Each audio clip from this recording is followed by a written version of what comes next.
持續關心伊朗這一次真的是豁出去了，他怒嗆世界大戰要正式開打了，並且他炸了以色列的煉油廠、科威特的海水淡化廠，中東全面陷入戰火當中。今天開場的3個火線話題，我們等一下請來賓特別幫我們做解答。首先，伊朗他報復轟炸了以色列的海法煉油廠，並且揚言世界大戰開打，這一場衝突會不會失控？接下來看到伊朗持續的攻擊，包括了來自於科威特的海水廠，還有杜拜港的郵輪，這一些波斯灣國家看起來已經沒有安全的地帶了。中東周邊國家還能坐視不管嗎？最後，今天也會來關心川普，他宣稱已經摧毀了伊朗99%的飛彈，但是現在問題來了，伊朗的地下飛彈層竟然是可以快速修復的，多快呢？48小時內就可以修復，代表美國大規模轟炸根本無效嗎？像是打地鼠一樣，根本起不了作用嘛？今天就这些議題，我們會一起來做關心。我們趕快來看到伊朗的這一次的反擊，真的是一步比一步還要更強烈。最新消息是，他針對以色列北部的海法最大的煉油廠發動了這一起攻擊，造成煉油廠大爆炸。那麼，川普氣炸了，他是告訴了《紐約時報》，他很快就會看到行動。如果談判破裂，美國將會打擊伊朗的最痛的地方。那麼，確實，31號凌晨，美國跟以色列是立刻發動了空襲，空襲的是伊朗中部的伊斯法罕軍事設施。我們先來看一段現場的最新畫面。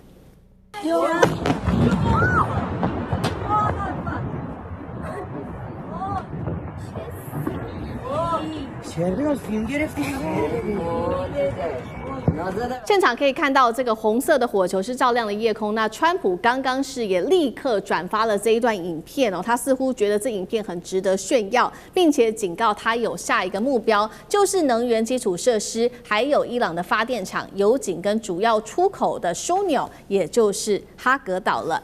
然後我們接着看到的是，伊朗的國會議長是立刻反駁，他說指控美方將自身的慾望包裝成新聞。如果他接下來伊朗遭到反擊的話，伊朗會以數倍的力道來做反擊，揚言另外一場世界大戰已經正式的要開打了。再這樣打下去，會不會變成世界大戰？謝大使怎麼看？我很肯定說不會，最多這個戰爭只會有區域性的這個戰爭的這個格局啊，因為要打世界大戰的話，要幾個重要能夠打世界大戰的國家之間要有矛盾。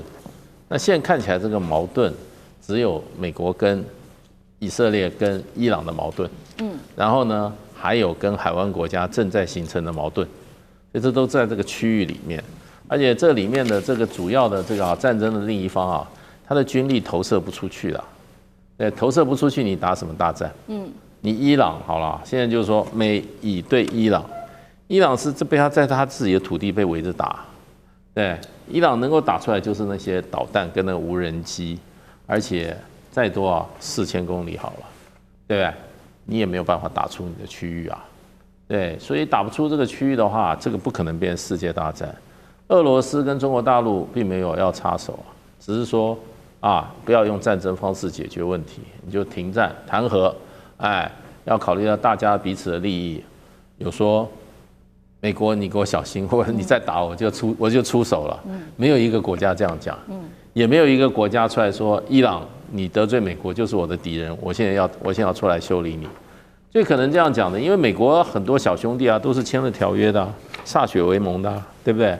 有那個一起歃血的說我打仗，我出去被人家打架被打了，你就要來幫忙啊，或者我要打架的時候，你就來一起幫手嘛，對，這些都沒有動啊。伊朗、歐盟全部沒動，北約的成員無一個動。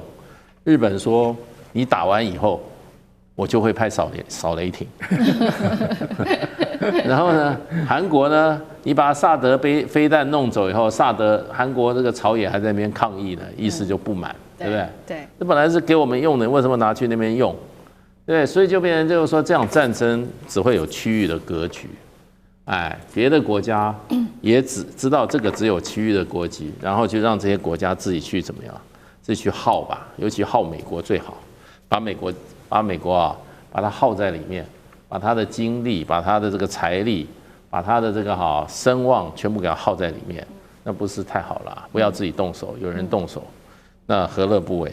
所以我覺得伊朗的這個議長講這句話有點太高估這場戰爭的格局了。那基本上就是他跟美國跟以色列了。哎，他這次比較成功的是海灣國家沒有一起來修理他。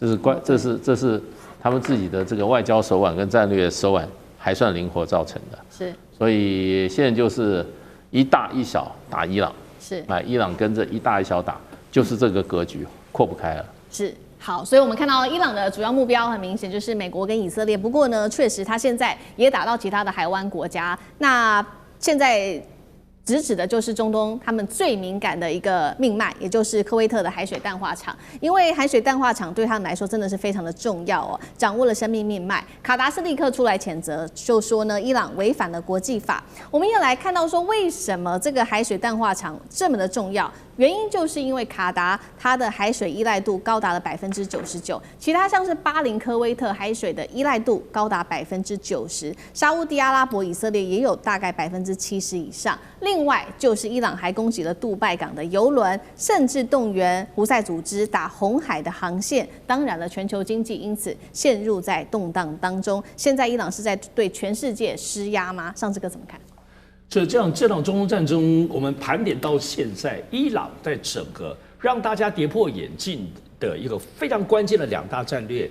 第一個部分就是他竟然打鄰國，我想戰爭都是大家敵對打，他打鄰國，他鄰國，而且這些都是穆斯林國家自己的兄弟之邦，打什麼呢？先打美軍基地。之後打他們的一些煉油的跟美元掛鈎，幫美國賺錢的這個設施。其次，現在還在打的就是可能藏匿美軍的一些大樓跟飯店。所以這些東西其實真的打了很多，包括特別是現在有特別透過這種無人機以及這種火箭彈在打的時候，其實打的破壞的區域越來越大。但是聽起來都師出有名哦，感覺起來在很多人可能還蠻支持的。第二個部分，它的跌破眼鏡的戰略就是荷姆茲海峽的控制。雖然過去都有推理，但沒有想到他這麼做，而且這是竟然是美國完全沒有準備的關鍵戰略。所以剛剛思敏提到的極限施壓，它其實就體現在這2個。那中東地區當然情勢本來就很複雜，旁邊很多穆斯林的國家，當然美元跟石油能源的這個長久以來作為全球產業金融資本的這個掛鈎，就深深的刻在這個區域當中。但不得不說，他現在打這些鄰國沒有錯，沙特、阿聯酋、其他大家都越來越火大，最近也都放話，都在準備一些軍事的動員。然後你不要忘記哦，包括伊朗還有誰呢？真主黨啊、胡塞組織，尤其青年軍。所以這個地方的這個複雜程度，敵友之間，以及說它是這種國家，倒不如說是各方面穆斯林自己本身派系的衝突。但是我們不得不說啦，任何的極限施壓能夠到什麼極限？我認為不會無限上綱，包括造第3炸彈。為什麼？因為我們看最重要的3大國，美國、中國、俄羅斯，包括在能源方面、石油方面，其實受到的影響相對比較低。而且這裡頭沒有因此有缺能源的陣營或有能源的陣營，大家互相傾壓。如果有這樣子的話，可能真的是會擴大危險。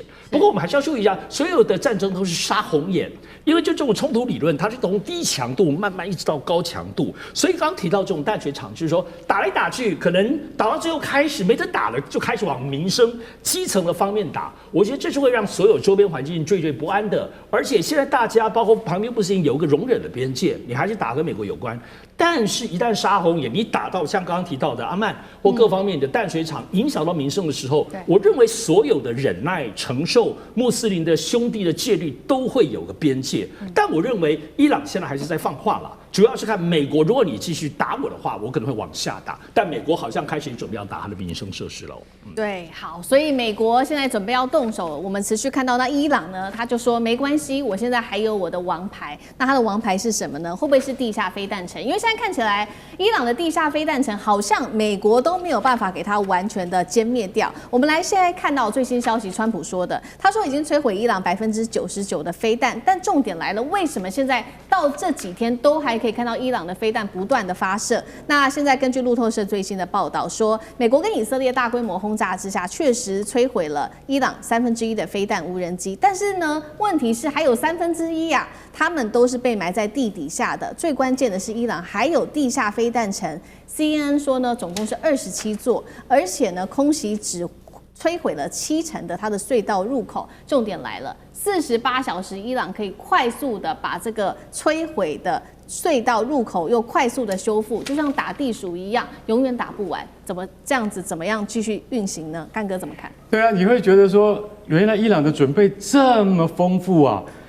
我告訴各位哈，我以前當兵的時候哈，就是我們曾經服役的時候，我們台灣的這個青年都要服役。我就是在哪裡？我就是在馬祖服役的。我們在那個地下坑道，你要知道那個地下坑道東南下涼啊，但是9拐18彎啊。你從這邊打，我從那邊出去啊。對地下坑道最有效的叫做火焰發射器。如果美軍能夠跑到伊斯法罕或是納坦茲的那個飛彈層底下去放火焰發射器的話，那才會有用。那瞬時間會吸乾90%的氧氣。但是伊朗的準備絕對不是你。川普，你為什麼會講這個話？為什麼你敢講99%的飛彈已經被我們美軍摧毀了？對，哪一個幕僚告訴你這種話的？